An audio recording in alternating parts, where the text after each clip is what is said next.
All right. Well, I hope everyone is doing great. Thank you and welcome to our MCURC Insights Exchange.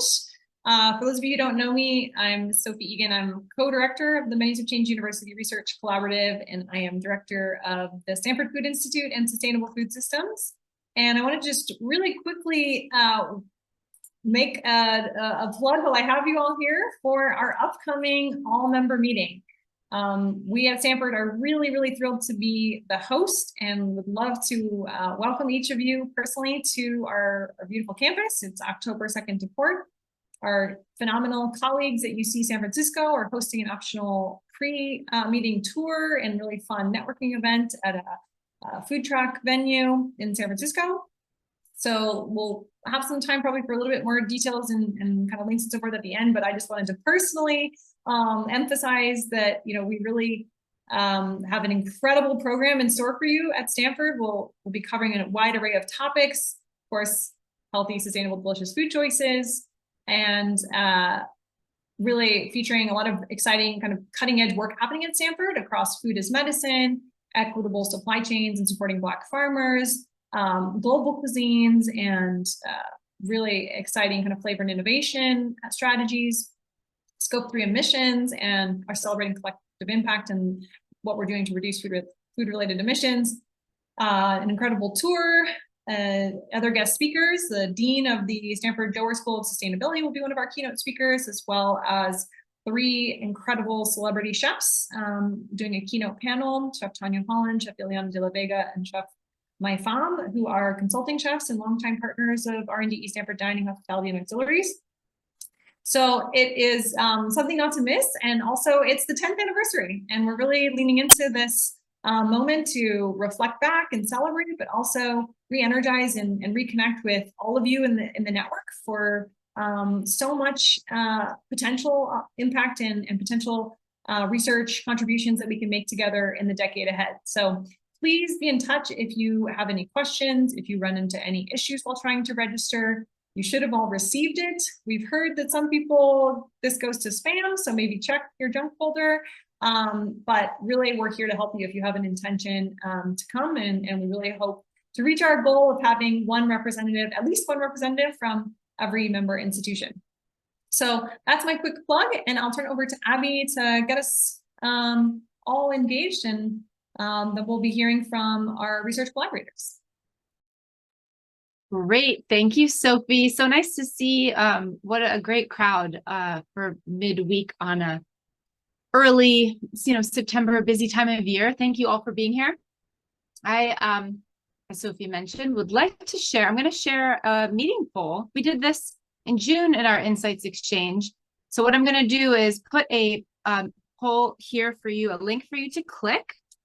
And it's a 1-question poll. So this should just take a moment, although if you are familiar with the Menus of Change principles, there are 24 principles. So the question we're going to be answering today is, if you were to choose one Menus of Change principle that you'd like to see developed into a research project for MCURC, what would it be? And you can think about this from a perspective of what would be most helpful for you and your operation, your work. What is an industry need that hasn't been developed as much yet? So please take a couple minutes to look through those principles and choose one. And then I'm going to pull up on the screen in a moment, just so we can see the feedback coming in. But I'll give you a moment. I'll stop talking now. Thank you.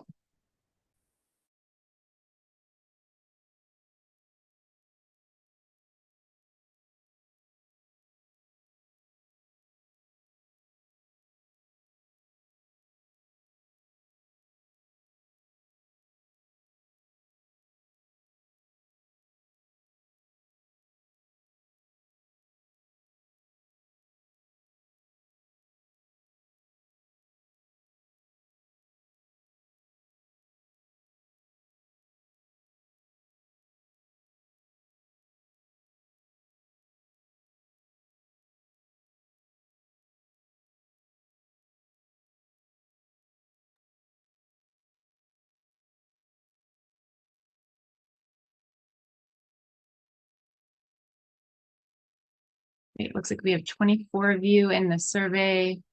voting, 25. This looks great. I'm going to share in a moment. I don't want to spoil it. So for those who are still voting.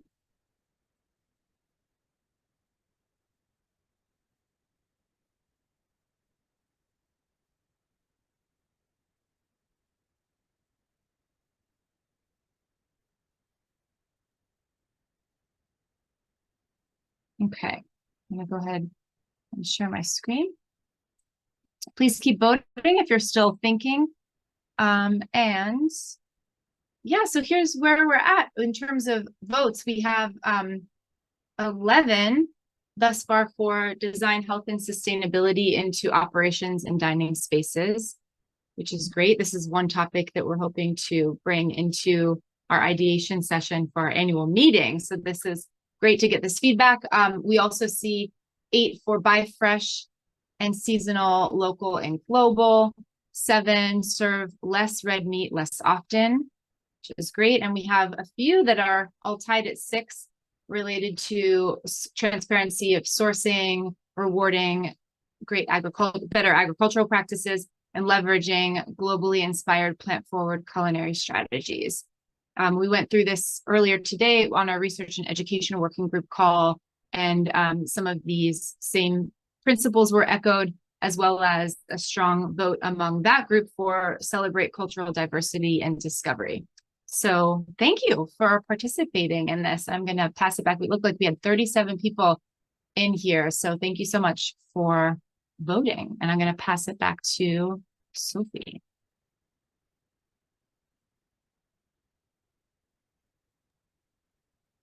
See, Sophie may have had to jump off.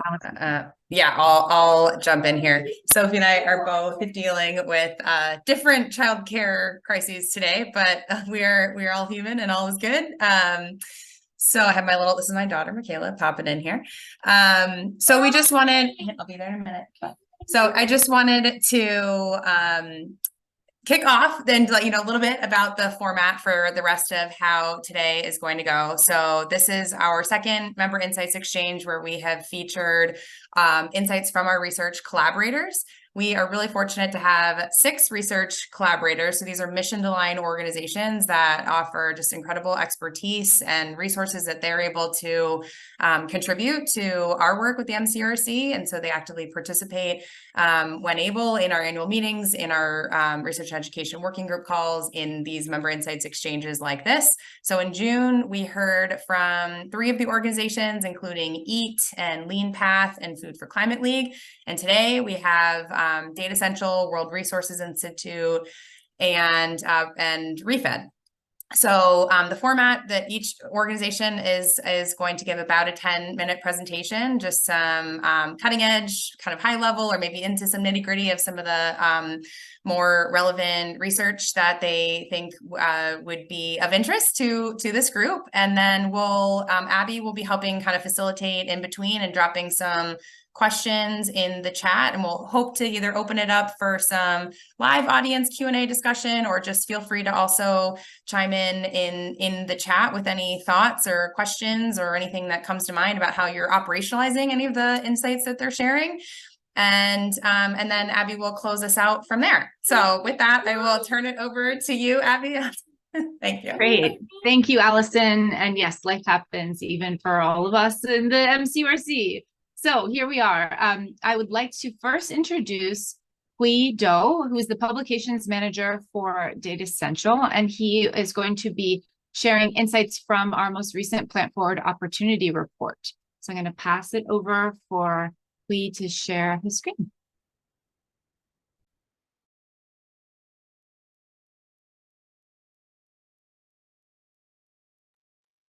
All right, thank you so much, Abby, for introducing me. Just wanted to confirm, can everyone see my screen right now before I share it out? Yes. And can you hear me okay? Awesome, thank you so much. It's an honor for me to be here today on behalf of my coworkers who worked with the collaborative and also the league on this wonderful project about plant forward opportunity. This has been a project that Data Central as a company has worked with the Culinary Institute of America, the Food for Climate League, which you mentioned earlier, that spoke with the collaborative in June, and also the Menus of Change collaborative itself. And so it's been an ongoing project where we've basically been tracking sort of the consumer landscape of plant-forward dining over the past 3 years. This report for this year in particular, focus on sort of the opportunity for restaurants and food service operators and food service venues to sort of appeal to consumers and figure out how to align consumers to more plant-forward dining, whether it's in the home or outside of the home. So it's really, really awesome that I get to share some of the insights that we got from the study with you today. Just as a brief preface, this entire report is available for free, both on the Menus of Change website and also the Data Central website. You can visit either of the links in this slide to get that report for free. And also, this was conducted in March of this year with 1,500 consumers, American consumers, aged between 18 to 96. So it's a very wide-ranging study that takes into account everything that consumers are feeling and thinking and planning about their plant-forward dining. So let's dive into a couple of the insights that I have for you today. First of all, how much of the American population is sort of limiting meat in their diet and eating more plant-forward? We found that over a quarter of the general population is limiting meat in some capacity. 72% are still meat eaters, but among the folks who are limiting meat, nearly a quarter say that they're actually adopting a flexitarian diet. And that is actually driven by a wide range of demographics. You have women, Gen Z, and also surprisingly boomers who are more likely to limit meat in their diet. As a market research company, we typically find a lot of differences between Gen Z and boomers, but this is actually one of those cases where we find these demographics align, and we'll talk about some of the reasons why later.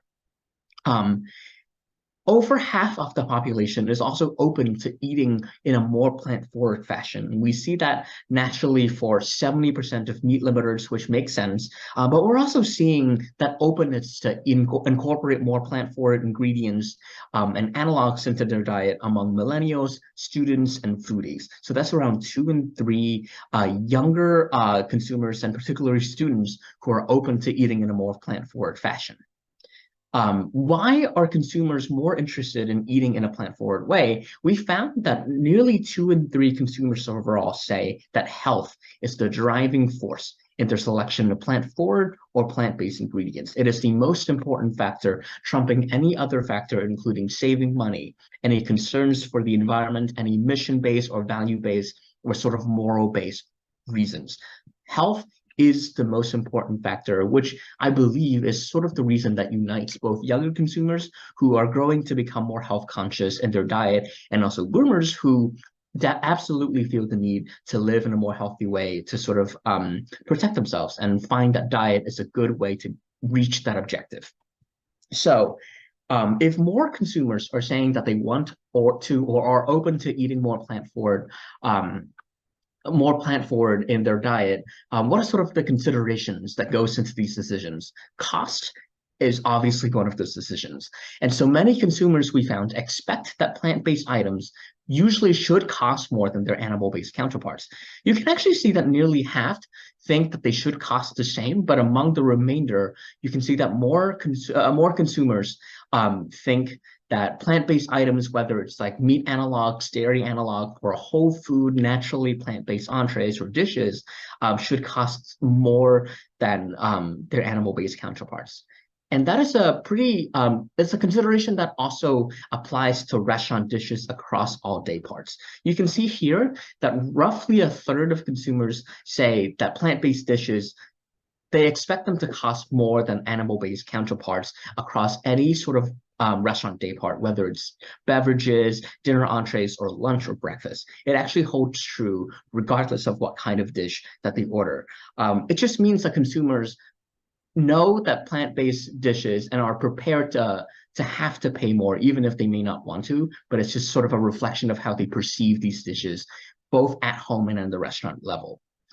You can see here that willingness to pay for plant-forward is also slightly muted. There's a little hesitancy that consumers are expecting or associating plant-forward dining with a higher price range, which sometimes may not actually be the reality, but it's just sort of how they're perceiving things. We also see though that like nearly 30% are open to paying more for plant-forward dishes on a daily basis. And among that 29%, we actually get 18%. So that's nearly 1/5 of consumers are saying that they're open to paying for more plant-forward dishes depending on the menu items. So there's a lot of strategy that you can actually, as a food service operator, as folks who have influence on sort of menus, there's a lot of leeway or strategy to appeal to those who are still willing to pay more just depending on what it is. And we'll get to some of those factors a little bit later. Next to the barrier of cost, we also have taste and fillingness as sort of like properties that consumers are considering when they choose the plant-forward dining experience or item. You can see here that around 40% of consumers think that plant-based proteins taste just as good as animal-based protein, and that figure has gone up by 5% since we did the same study last year. Around 40% also think that it's an equally good and complete protein source as animal-based proteins, and that it's just as filling as animal-based proteins. We look at these three statistics on a general level, but once we drill down to younger consumers and students in particular, we actually see all three of these numbers being substantially higher for the demographic. It goes up to nearly 56, nearly 60% of college students right now are saying that plant-based proteins taste just as good and are as equally good as a protein source as animal-based proteins. So that demographic in particular is very receptive to plant-based dishes and ingredients. Moving on from just plant-based ingredients, we also see a high level of affinity for hybrid protein options. So mixing animal proteins and plant-based proteins has a lot of appeal for nearly 2/3 of the population, particularly for millennials, Gen X, high-income households. It's a good way, it's a good introductory step to those who might be more skeptical, who might be more stuck in their dining routine and don't feel entirely comfortable having just a plant-based experience. It's a good stepping stone to get them more used to plant-forward dining. We also see similar affinity for dairy alternatives. Over 50% say that they're open to trying more dishes that feature dairy alternatives. So it goes across both the protein aisle and also the dairy aisle. Finally, we also ask consumers in the next year, are you thinking of purchasing more plant-forward dishes at restaurants or at grocery stores? And we can see that around 1/3 of consumers are planning on ordering more beans, lentils, whole blends, whole foods that are naturally plant-based at restaurants within the next year. That affinity is also entrenched in across all day parts. So there's no real like tangible difference in like consumers are more willing to eat plant-forward for breakfast next year or dinner. You see that that interest is the same across all day parts. So there's really a lot of opportunity here. Finally, we ask consumers, what are some of the barriers to you trying out plant-forward dishes, or conversely, what would motivate you to try more plant-forward dishes?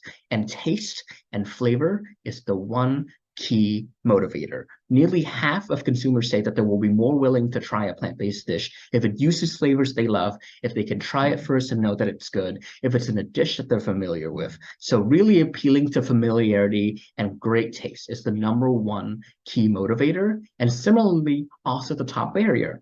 Consumers who have had negative experiences or who are skeptical about plant-based dishes worry that they might not be satisfied with the taste of the meal if it's inherently plant-forward, and it's just a concern they have. They're also worried that they're not getting enough protein, but you can still see here that taste is that #1 skepticism, the top barrier, and also increasingly a worry. You see here on the top row that consumers being worried about not being satisfied with the taste, that figure has gone up by 15% within the last year. So that means that consumers are more conscious about plant-forward dining dishes. And that is the top factor that they have in mind. So going by taste, appealing to taste will be crucial across all demographics, but especially older consumers. You see here, that figure is nearly 50% for older consumers. You see that younger consumers are also concerned about plant-forward dishes not providing enough energy, but you also see that younger consumers do think that plant-forward dishes can be filling, can be a good protein source. So I'm sure this barrier will not be tough to breach, but taste, familiarity, and cost will be some of the biggest barriers. but also the biggest motivators within it's a spectrum. Within every barrier is an opportunity for growth. And this report, after all, is called the Plant Forward Opportunity Report. And so this is the opportunity right here. So those are some of the insights that I can share with you today. The entire report is available both on the Menus of Change website and the Data Central website. And it was a pleasure to work on the project and sort of share some of these insights with you today. So thank you for listening, and hope it helped you learn a thing or two about the future and the opportunity for plant forward dining. Excellent. Thank you so much, Hui. I'm going to post a couple questions for you to consider in the chat here. What surprised you, just for everyone to participate, what surprised you from this year's Plant Forward Opportunity Report? And are there any research questions that it leaves you with that you want answered in future years? So feel free to contribute in the chat here. Please raise your hand if you'd like to go off mute for a moment and share those thoughts out loud. I was just gonna say, in the meantime, though, I can definitely share some of my thoughts on the first questions that you raised. As a market research person, we typically look first to generational demographics and differences as sort of our main point of gleaning insights. And the parts that surprised me the most are the places in which generations that we perceive to be drastically different in their perspectives or preferences, the points where they come together and the points where they diverge. And it was really surprising to me that plant forward dining has great traction both among health conscious and trendy younger consumers, as well as older consumers who are concerned about their health. So that, I think, was a really great point of surprise for me. And then in future years, I think when we're working on this report, one of the things that we wish we could have addressed that we unfortunately didn't have time or space for is the idea of the economy, right? You see that cost is a pretty important factor for most consumers. And especially in America, for example, we've been looking at recessionary signals for the past 1 or 2 years, and those don't seem like they're abating anytime soon. And just seeing, if consumers consider plant forward dining to cost more, if they consider it to be a luxury or a premium, even if it may not be the reality, what strategies are they devising to still incorporate them into their everyday lives while still keeping in budget? What opportunities are they finding for convenience, for value, for innovation and fun, while still being able to retain sort of their spending behavior, especially when the economy is still sort of in flux. So that's something that I'm really interested in studying next year. Excellent. Thank you for that. And I see we have a question from Daniel, and then also Kenji wrote in the chat here, as well as Michelle. We have a couple questions here. The first one is around the dichotomy that the report establishes between meat limiters and meat eaters. Does the survey account for individuals who may identify as meat eaters who are still taking steps to limit consumption at the same time in terms of frequency? So they eat meat, but just wondering what's that differentiation? I believe that we use those labels particularly to create clear categories, but I'm pretty sure I'll be able to sort of go back in there and sort of separate out among those who eat meats whether or not their frequency classifies them into a different category. So it's a maybe. I definitely need to look into it. But it's a really important question. So thank you for asking. Yep. And there's here in terms of just some reflections around a third of the population that expects to pay more, and just the conversation around why should they pay more, which I think is a really interesting provocation, and one to emphasize in terms of menuing and focusing on the deliciousness and the value of a plant forward menu. And maybe for the sake of time, if it's okay, if we switch, maybe Daniel, do you want to ask your question? Well, And it seemed to indicate that we're seeing an increase in concern about taste. Yes. And I'm wondering if there's any variables of what they've experienced. There's a lot of products. If anybody was at NACUFs this year, it seemed like 60% of the booths were all plant-based proteins. Is there some indicator about why that is a growing concern? Yeah, so there are there are definitely a lot more detail in the actual report, specifically around this issue. And in the interest of time, I can definitely respond in chat also. But to answer that question, you can definitely just go straight to the report, and there will be insights specifically about that. And I'll also get to the point about price expectation and paying more in chat as well, just to sort of be conscious about time. I know there are a lot of other speakers here today, and I want to be respectful of their time. But thank you for having me. Excellent. Thank you so much, Hui. I really appreciate these updates, lots of thoughtful provocations here, and more will be shared at the annual meeting in October for those members who will be able to attend in Stanford. Marie Moldy will be presenting on this as well. So we'll have further conversations. Okay, without further ado, I'm now going to introduce Dana Gunders, Executive Director of ReFed, to share some new data that's just been released. And for those just to become more familiar with the amazing insights and all the information of ReFed. So I'm going to pass it over to Dana. Thank you. Yeah, I wasn't sure how familiar people were with ReFed, and I wanted to be conscious of not repeating things you already know, but also, being conscious of the fact that some of you may not be familiar with us. So hopefully I will distribute the time well here today. Thanks everyone for having me. I'm the Executive Director of ReFed. We are a nonprofit that is entirely focused on reducing the amount of food that goes to waste around the country. And we do that by trying to focus on data and insights, on bringing more capital funding into the space, on working with food businesses in a variety of ways, and then on being the hub and connector in the space. So we do a variety of things on that front. But today I was asked to talk about what our updated data looks like. And when we talk about that, I do just want to start by mentioning that we have a tool, and you're going to see some snapshots. If I have time, I'll give you a little peek at it. But there is a huge amount more data out there, and we updated that tool with 2020 and 21 information and some adjusted estimates within our model and assumptions back in April. And we actually expect to come out with another update for the year 2022 before the end of this year. So our latest estimates are that about 38% of all the food across the country goes uneaten, about $440 billion worth. Meanwhile, of course, while about 34 million Americans are considered food insecure, many of those on college campuses, actually.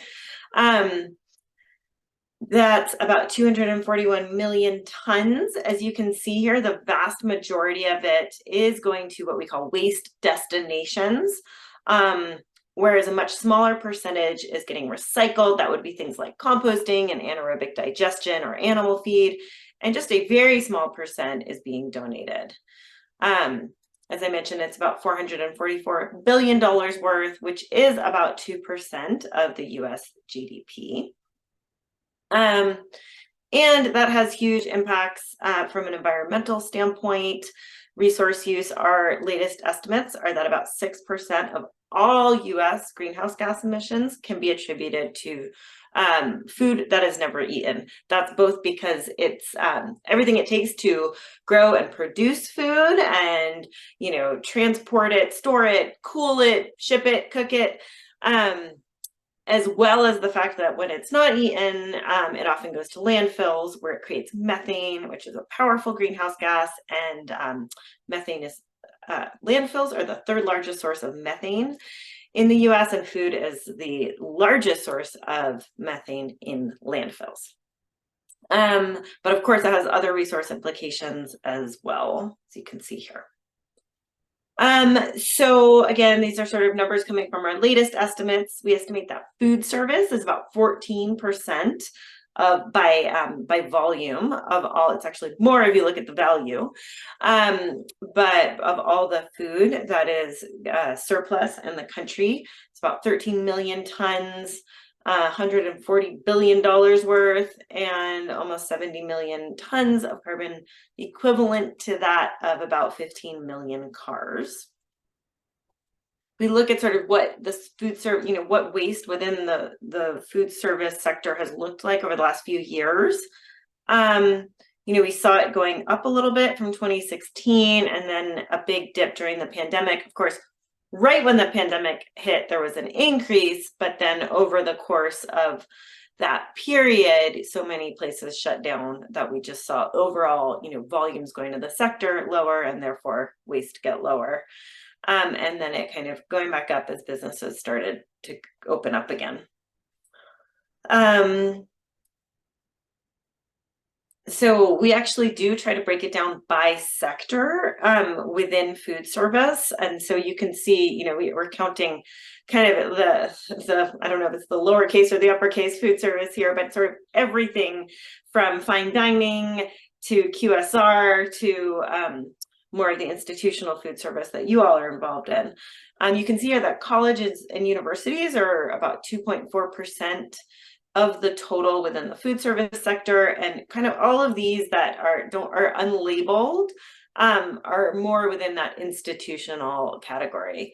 And of course, the biggest source is full service and limited service restaurants.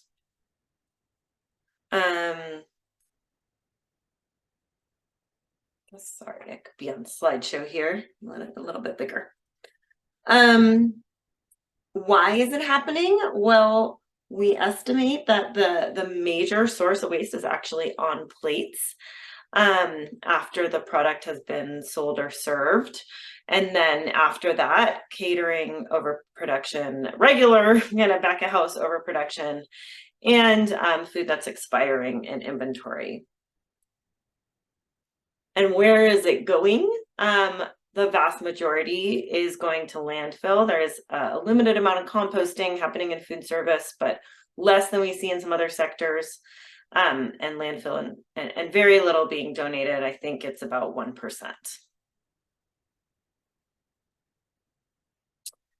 So another thing that we do is we analyze what solutions to this could look like. And this is actually an area where we have collaborated with MCURC in the past and actually are continuing to do so. And I'm excited, really, really excited to do more of that. I think we're actually set up better now to be able to use what you all are researching and learning more effectively.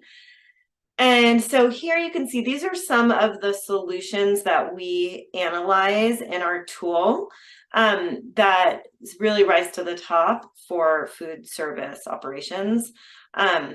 Just trying to provide options within portions. So, half orders, custom like self-service things where people are able to kind of just take the amount they want, as well as just portion size reduction in certain cases, and also a la carte offerings.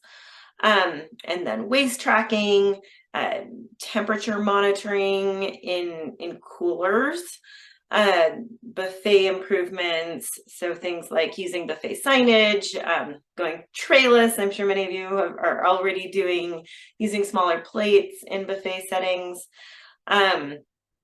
Markdown alert apps, not that this may not work in all situations, but certainly in more full service restaurants we're seeing markdown alert apps really take off. And then of course ways to use your purchasing power to support less waste within the supply chain through buying the imperfect and surplus foods, and then finding ways to donate and compost. Here you can see the website insights.refed.org. So please feel free to play around there. As I said, there's a ton more information. And I wanted to mention something else as well, because we are part of something called the Pacific Coast Food Waste Commitment. This is a project on the West Coast that involves over 50%. We started with the retail sector, so over 50% of market share in retail is part of it, with Walmart and Albertsons and Kroger and Sprouts and others. And more recently, Compass, Sodexo, and Aramark have all joined. And so we're looking to kind of mimic some of what we've done with the retail sector, with the food service sector. But within the retail sector and manufacturing, we've actually done a number of pilots, and I thought some might still be interesting for you. You can go to this site and see the full stories, but 3 that I thought would, perhaps be of some kind of interest. One is that we tested out some of these new AI-enabled forecasting tools.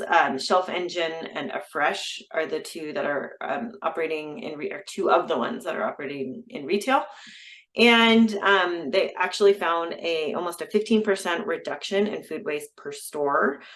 Some of the retailers have actually rolled some of these products out across their entire operation since then. And we're starting to see, and they also found labor efficiencies when they were doing that. We're starting to see other companies try to take this concept to food service. So ClearCogs is one that comes to mind, but I know I've actually recently been contacted by a few others that are trying to kind of figure out how can we bring this idea of using machine learning to better predict what our demand is going to be, because it is able to kind of identify patterns that we can't always as humans. So that's one. Another that is really interesting is a pilot they did over at Bob's Red Mill. If you're familiar with them, it's a kind of flour company that makes a lot of different flours. And they rolled out an education campaign to all of their employees. And they did kind of a whole little, it was like a 20-minute thing about food waste to have them really kind of learn, why is it important, sort of what are the bigger implications. And then they followed that directly with a competition for their employees to submit suggestions on how they could reduce waste within their plants. And they received over 270 suggestions. One of the first they implemented actually was successful in reducing waste by 70% on the line it was implemented in. And what's interesting about that is that the suggestion was actually to tighten a screw more often. So something that kind of like you would never think of if you're not the one doing it, right? And I think that just speaks to the power of the knowledge that frontline employees often have that we don't always take the time to go seek. But that was successful enough that several of the other companies involved in the Pacific Coast Project are going to be trying this out as well. One that was just recently completed was a low waste catering project at a Green Biz conference, if you've heard of them, but anyways, big conference. And they tried to first identify like what are the problematic items at big events that often are extra. And they identified pastries, desserts, fruits and sauces, and condiments. And then they paid a lot of attention. They worked very hard to manage their numbers closely on both ends. Attendance, also some of the buffers that they were putting on to their catering, the portions that they were using, and they had virtually no waste in some of those items like the pastries and the cut fruit. They also played around with using smaller vessels for butter and syrup, which resulted in 60% less waste. And these are all linked. So if you'd like, I can share this around afterwards. And just the last thing I wanted to mention, because I know I don't have too much time here with you, is that ReFed sort of is continually improving the estimates that we have around different solutions to help address food loss and waste. And so we are always super interested to hear from you if you have things that you're trying that are working, and kind of generally for unmodeled solutions, like two that we would love to model. And this second one we're actually already working with you on is improved recipe planning and in-house repurposing. And really what we need to do that is to know kind of how well it works and what are the costs associated with it.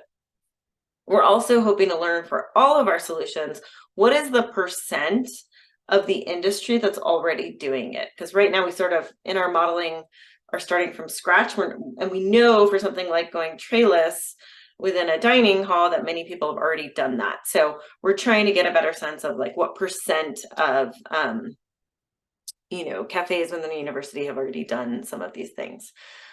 So here's some of the data inputs that we're looking for. And if you have suggestions for other solutions that are not on here, we're always interested in that as well. And if I have just one more moment here, well,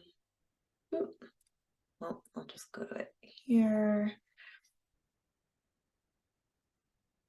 I will just share with you kind of if you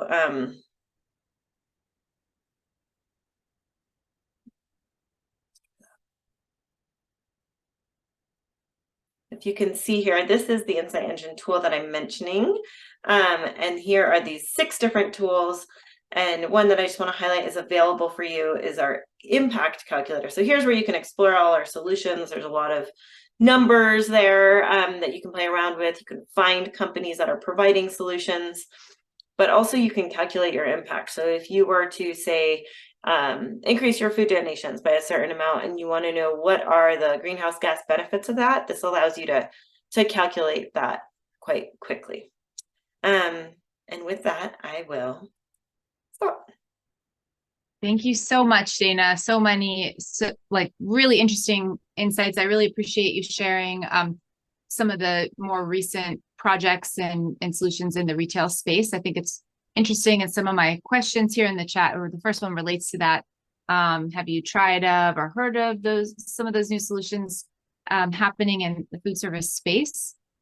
As well as, where are you seeing biggest gains in reducing food waste in your operation?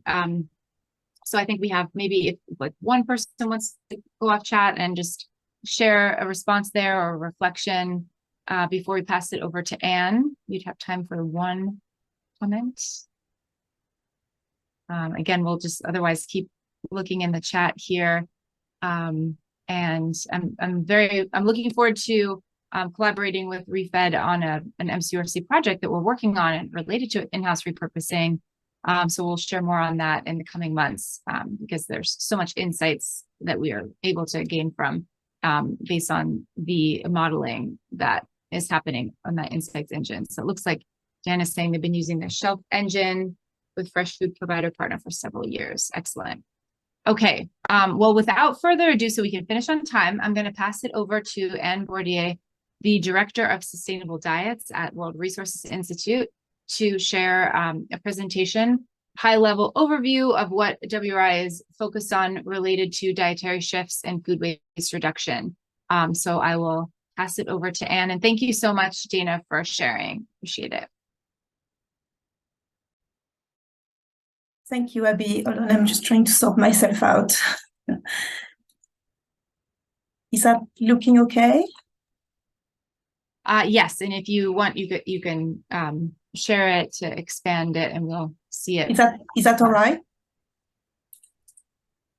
Yes, it's still smaller in the screen. So if you present, there you go. Now we see. Yeah, thank you. Good. Okay. Thank you very much for having me. I appreciate it. So my name is Anne Bordier. I look after our work on food consumption at World Resources Institute. I'm actually based in the UK, so it's getting a little bit late in the day. So if I'm starting to become a bit incoherent, please excuse me. So Abby has asked me to share with you a bit of an overview of what we do at World Resources Institute and signpost some of our work on food. So it's a bit of a quick overview, and you can find, of course, all the resources on our website, or do get in touch and I can help you find them. If you don't know about World Resources Institute, we are a not-for-profit global research organization. Our focus really is about turning research into action, and we work at the nexus of environment, economic development, and human well-being. And you can see on the slide the different areas of focus that the WRI works on and our different kind of areas of expertise as well. But my team focuses on food and climate, and we have environmental scientists in the team, behavioral scientists, and also marketing and engagement experts. So a wide range of capabilities. And you can see here where we have offices, so pretty international footprint. So our vision really is threefold. It's really all about delivering for people, nature, and climate. And the way we do this at WRI is by focusing on what we call three critical human systems transition, which are, of course, the energy transition, the food system transition, which is what we are interested in today, and of course the urban transition as well, because a big proportion of the human population lives in cities, and that is growing. And of course those transitions are all connected.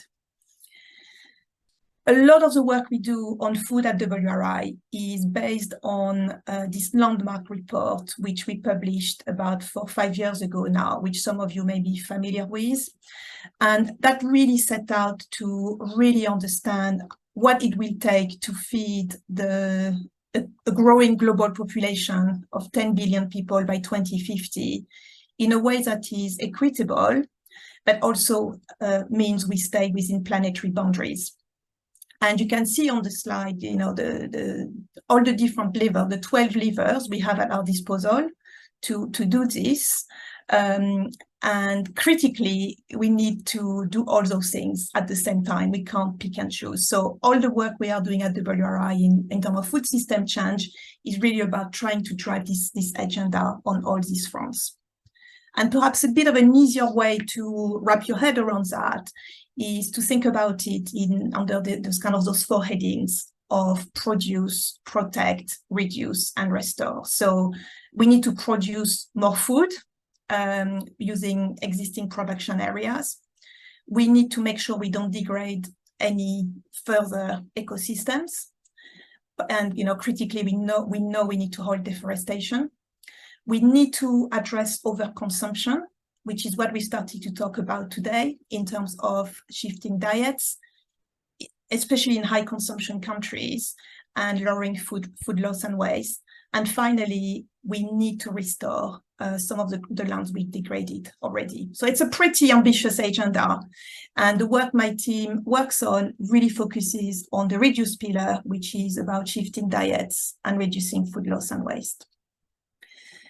So we've got 2 main platforms I wanted to just kind of talk to you about. In terms of reducing food loss and waste, the WRI is the secretariat of an international coalition you may have heard of, which is the Champions 12.3 Assembly. And these are 40 very senior executives from around the world who have committed to working together to make sure we deliver the Sustainable Development Goal 12.3, which is to halve food waste by 2030. And they do this within their own organizations by working together and by working within their supply chains as well. And the work that the Champions Group advocates for is all around getting organizations to take a target, measure, act approach to understand to set a target to reach the 2030 goal, but then really measure food loss and waste in their operations, in their supply chain, and put in place activities to do that. So the data Dana shared is critical, because understanding where loss is really critical to finding solutions. And we also do a lot of work on behavioral economics, and as part of the ACT part of this agenda, what are the behavior change interventions that we can put in place to help all of us ensure we waste less food. So that's a bit of a overview of the work of the Champions 12.3 coalition. And there are a number of outputs on the website. So the one on the left is WRI's big Bible on food loss and waste globally. So everything you need to know about food loss and waste is in there. The Champions Coalition publishes an annual progress report every year. So the next one is due in the next couple of weeks. You can see how that work is progressing. And we also have a number of outputs on relating to behavioral science, which you can have a look at as well. In terms of shifting diets, you may be aware of a main kind of delivery platform we run, which is called Cool Food. And that is really focused on helping food service providers reduce the climate impact of the foods they serve by shifting demand towards plant-rich foods. We work with about 80 organizations together now in 25 countries. Altogether, those organizations serve about 8 billion meals each year. So it's a pretty sizable group of organizations now, very engaged in this agenda. And as part of Cool Food, very similar to the MCURC, we invite organizations to take a pledge to reduce the climate impact of their food procurement by 25% to 2030. And we track this progress year on year. And so far, the cohort is on track to reach this goal, which is pleasing because it shows that, you know, if you get behind this, you can really make progress. And similarly to the work on food loss and waste, we have a number of tools on our website which can help you calculate the impact of your food procurement. I know there's similar tools within the MCURC, which, you know, completely aligned. So, you know, we work very closely together. There's all the information on the progress the cohort has made. And also a publication a lot of organizations use, which is a playbook of behavior change interventions that food service providers can put in place in their restaurants, in their facilities to shift demand. And if you haven't had a chance to look at this publication yet, please have a look at it because I hope you'll find it very, very inspiring. And then for those of you, I don't know, maybe who are interested in the Chinese market, I also wanted to let you know we just published a new report looking at how we can, again, use behavioral science to shape diet in that market. So something a bit different than Cool Food, but if you're interested in this market, have a look. You may find that interesting and useful. So I think I'm at time. So I wanted to finish by just giving you a bit of an overview of what we've got coming up. We always work to improve what we call the Cool Food Calculator, which is our online tool that helps food service organizations calculate the climate impact of their food procurement. You may be aware that the Greenhouse Gas Protocol is going to publish some new guidance next year. So we want to make sure the Cool Food Calculator is aligned with that. So look out for that.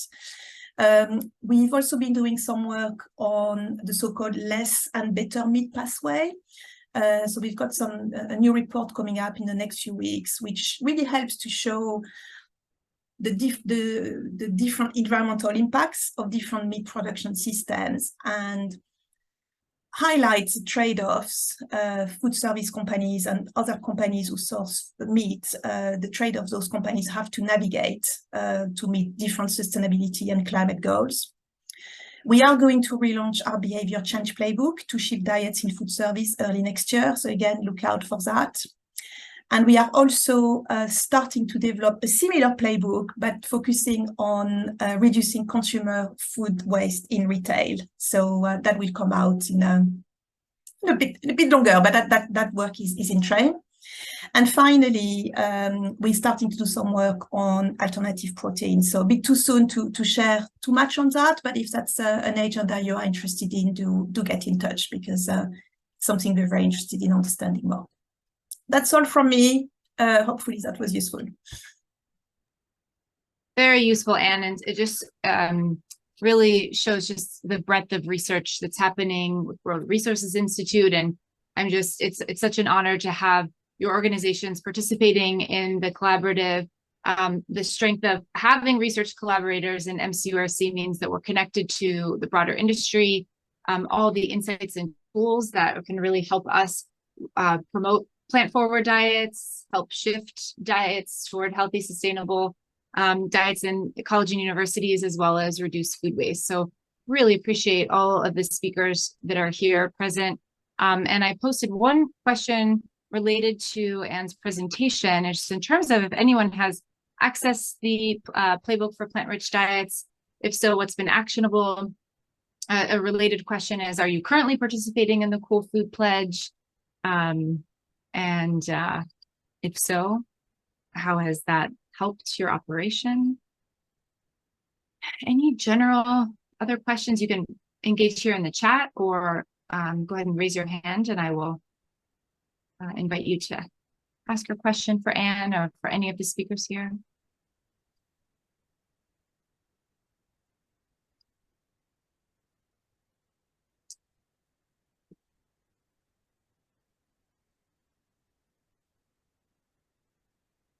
currently. Well, I for one made a note to check out your working paper on making food waste socially unacceptable. Was one that I saw on your presentation. I'm really curious about that, and making the connection with Dana's presentation that plate waste is a huge source of